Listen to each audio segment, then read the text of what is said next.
changed? How many people have noticed this transition over the past even few years? Raise your hand. Yes? It's interesting that Nicholas had mentioned earlier about some of the things he's seen on a B2C world, and that's mirroring things that we talk about on the B2B world. How many people have seen on social media the new concept called H to H? Do you know what that means? Human to human. Yes, good. So you're going to start to see more of this where we've always kind of separated it out, B2B and B2C. The reality is, at the core of it, we know it's H to H. It's human to human. That doesn't change the fact that there is still a small difference in how we are meeting with and talking with businesses versus the everyday consumer. But at the core of it, since it's about human beings, just like the story about the Nike store, we're all humans. At a core level, how are we connecting with the people that we're reaching out to, that we want to work with in some capacity? And that's where it comes to the H to H, right? So as we see, we're evolving now, though. We're not just prospecting on a sales or a business via the phone, or in some cases in person, depending on your industry. But you've probably seen this whole social media bursting that's going on. We also have to make sure that we're connecting through social media, and we have a strategy around it. We have to make sure we have a combination approach where we're not just sending emails and phone calling, but we have strategy around it. And those are some of the key things that are starting to take place as we have this landscape that is maneuvering. So what I want to cover today is that there was a recent study done where they surveyed, I believe it was around 1,000 salespeople is the number that they reported. And what they came back with were 6 top challenges that sales individuals, small business owners, things like that, are struggling with due to this shifting of the landscape. And so that's what I'm going to uncover today is we're going to talk about what those 6 areas are, and then we're going to talk about the solutions to those 6 areas and how you can advance your sales, your business, and so on. Is that fair? Okay, so the 6 areas that we're going to be discussing is number 1, around prospecting. Number 2, around uncovering and exploring clients' needs. Number 3, some of the toughest negotiations that people are experiencing, and then how can we work with that. And number 4, the most difficult challenges they're seeing in closing deals today. And there has been some changes in that area. Number 5, how to manage accounts, because now we have more complex buying teams, and we're going to dive a little bit into that. And number 6, expanding relationships. How are people going deeper, wider, and broader to gain more business? So let's start off with the first one, which is around prospecting challenges. So the responses that this study came back with is showing that the top 3, the highest numbers, so to say, that people came back with were these 3 that were here. 16% of people said they struggle with identifying triggers and sales signals that indicate issues that can be resolved or can resolve. The second one is 14.4% say they struggle with identifying target accounts. And the last one was 10.3% of people said, hey, we really struggle with qualifying prospects. So I want to go ahead and start taking a look at what are some of these avenues. One of the things that you'll notice, let me go back for a second. One of the things you'll notice here is when it comes to prospecting, I always ask people this question. Are you completely clear? Do you have clarity around who your ideal prospects are? You've probably heard that recently a lot, right? That a lot of people are talking about that. What we find in businesses or just salespeople in general, they're not really clear. You know, because things have changed, or maybe they're offering more services or more products, or things have adjusted, that can adjust your ideal client, your ideal prospect. And so I start off by saying when I see these results here of the top challenge in prospecting, you'll see how to identify target accounts. I say, well, do you have a process in place? Do you have a system in place that helps your people understand who your ideal clients are? You have to start off with what are the characteristics of who you ideally would like to work with? The people, of course, that would be high profit and low maintenance, right? That's ideal. Because how many of us have clients who we call somewhat toxic that are high maintenance and low profit? Raise the hands, right? We all have them. All right, so how do we actually start to wean that back with the ones that are not ideal and start actually filling our funnel with ideal clients? And that's why I start out, when I look at this, I say, well, people are really looking at how can we have that clarity for ourselves and for our team. Then we need to find out where are they hanging out, those ideal clients. And then we need to find out the timing.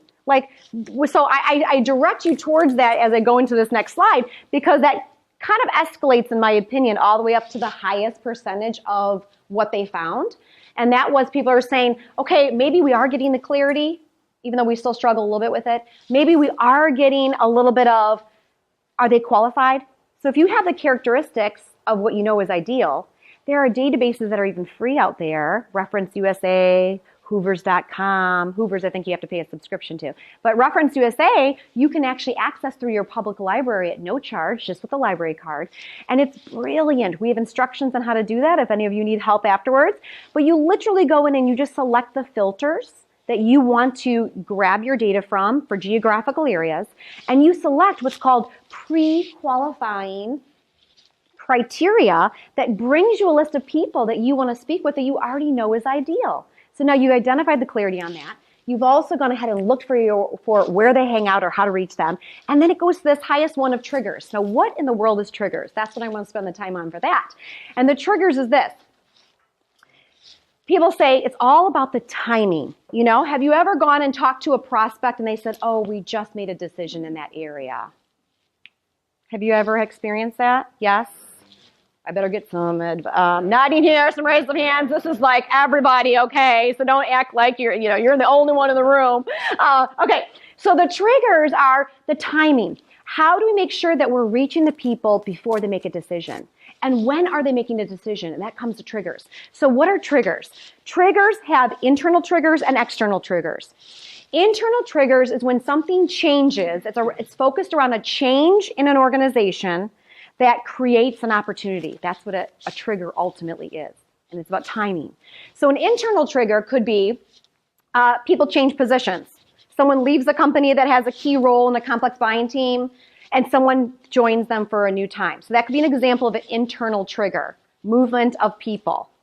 An external example trigger would be compliances. You know, we have different presidents that take different times, or compliances or regulations that change. We saw it happen with healthcare. We see it all the time with document security, things like that. When compliances change, it creates an opportunity for any of us who have products or services that help them meet the compliance, help them meet that criteria. That's an external change. So if we see that happen, do we have something? Let's have a calling campaign or prospecting, combination prospecting campaign, so to say. All right, so those are examples. What does that mean to you? Like, why do we care about triggers? Well, then first is understanding what a trigger is. Secondly, we have to understand, like, well, how do we know when the trigger is happening? Because then it comes down to the timing of when do we reach out to prospects about that trigger. So the two things I want to share with you guys on what I use is I use Google Alerts and I use LinkedIn. How many people use Google Alerts? Yes, yes, yes. Some of you say, no, I don't know. All right, it's really simple. You literally go to Google and type Google Alerts in, like the Google Beast, and it comes up with this Google Alert page, which you'll see right over here. And the reason why I say that is this. Let's say, for instance, you're tracking a company and you want to know when change happens, which is a trigger, any kind of change. You put the name of their company in, you put your email address in, and you say, I want to watch them. So what happens now is you've designed your own internal assistant.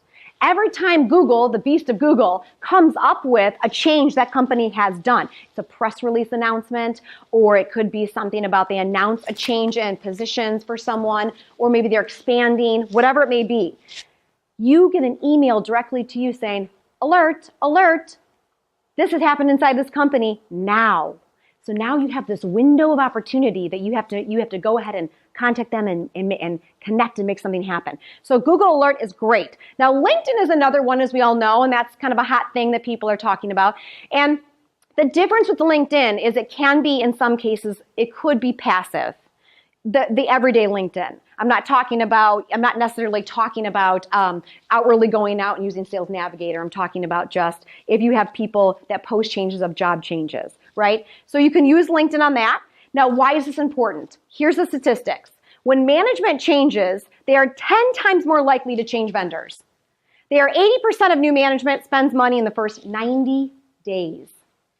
And they did a study that out of 100 contacts that they tracked, there were 6 triggers in 30 days. Why is that important? Because if it's something about management titles, that means that if there were 6 triggers, there was 12 opportunities, right? So it's double, right? The people who left and the people who are coming in. 900 changes over the course of a year. So 900 changes means 1,800 opportunities in 1 year just by this particular trigger. Does that make sense to everybody? All right, the second one I'm going to talk about is challenges in uncovering and exploring client needs. So 27% said that creating value and insight was tough for people to do. 26.6% said uncovering complete information regarding decision-making process. And 19.4% said exploring client issues and challenges to define the strategic impact of their solution. So what does that mean? Let's take a look at this. When it comes all around, by the way, gang, to uncovering and going deeper, wider, and broader of questions even, I just tell you this. Do you have a strategy plan? Do you have an appointment strategy plan that you or your salespeople can go into an account to ensure you're asking enough questions? Because the core of all of this that we just looked at from the study, all of that centered around is we're not asking enough questions. We're not going deep enough to uncover what are their pains and challenges? How are we peeling back the onion to make sure we don't have, I have sales reps globally who say, I can't find the pains. I'm like, well, what kind of questions are you asking? And you obviously aren't asking enough questions, right? Human to human. We got to find out what's their goal. Where are they according to the goal for the company? Where's the bottlenecks?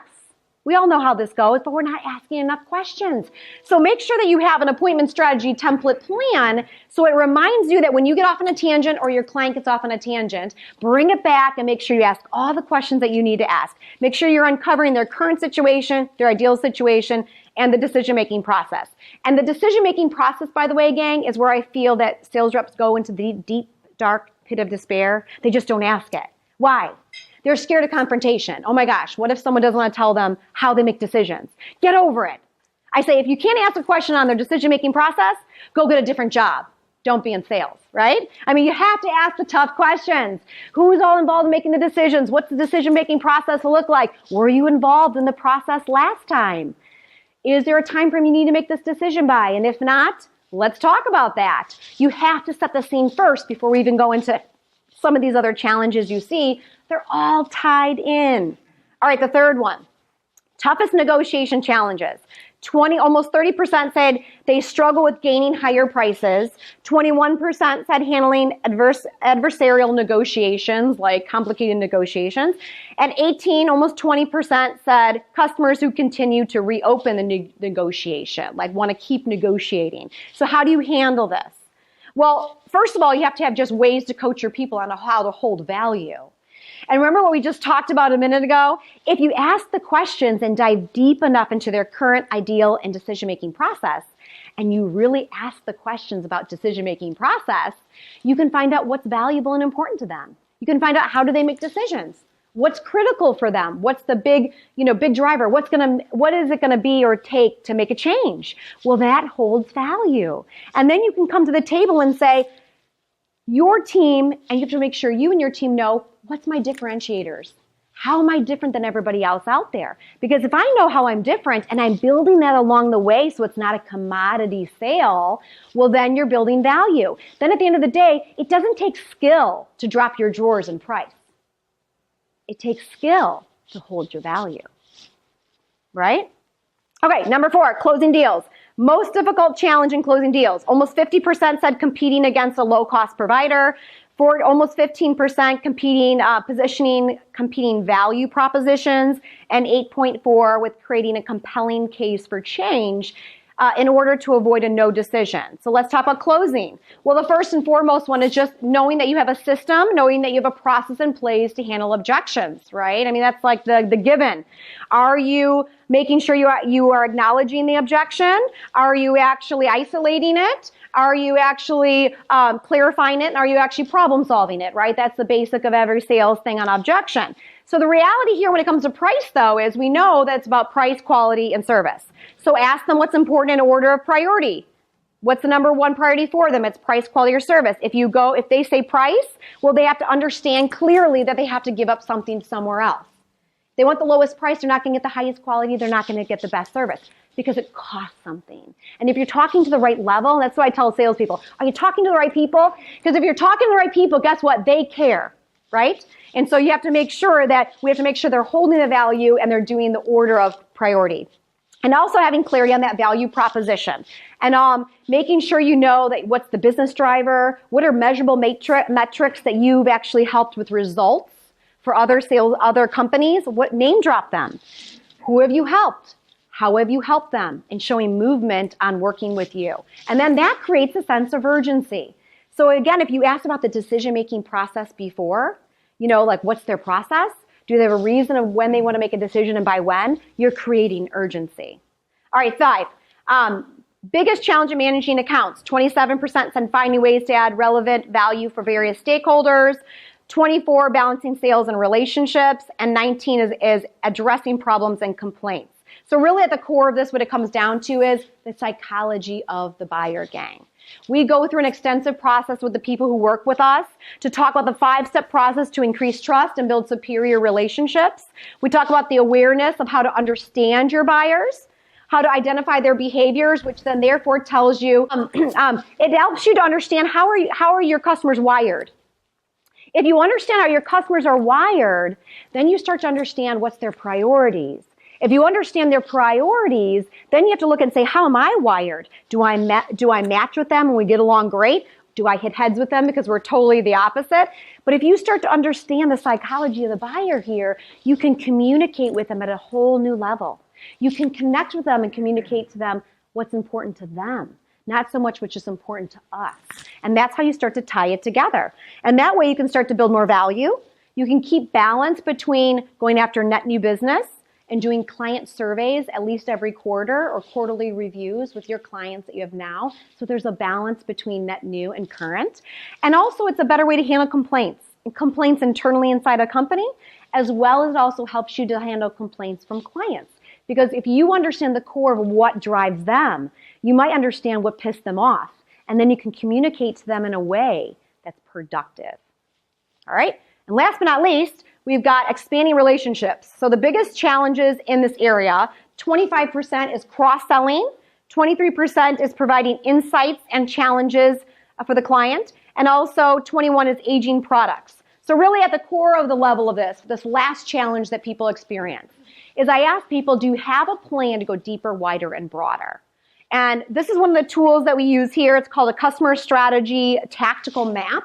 And it helps people to map out, pick 10 top accounts, I tell people, how much do you want to grow them for the next year for your business? And then you use this plan to say, what was my revenue and gross profit with this client last year? What's my goal for this coming year? And then put a plan to it. Every quarter, this is how I'm going to move them forward. Here's the action items every single quarter to get those results. Who am I talking with today and where are we at with that process?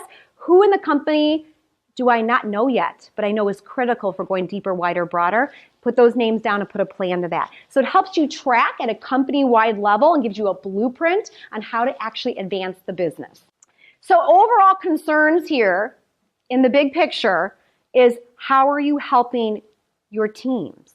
How are you helping you and your teams to make sure you have the proper training and the skills and the support to be able to have these tools, to administer these tools, and frankly, to navigate through this changing landscape that we see in sales, ultimately going to H, which is human to human. So these are some of the comments and quotes we got back from salespeople. I have a concern about the type of training I'm receiving, if it's relevant, and also we need training that reflects the change in the marketplace. How are things shifting and changing and growing? And so that's my question to you. I want you to think about it. How are we providing that? How are we training our people?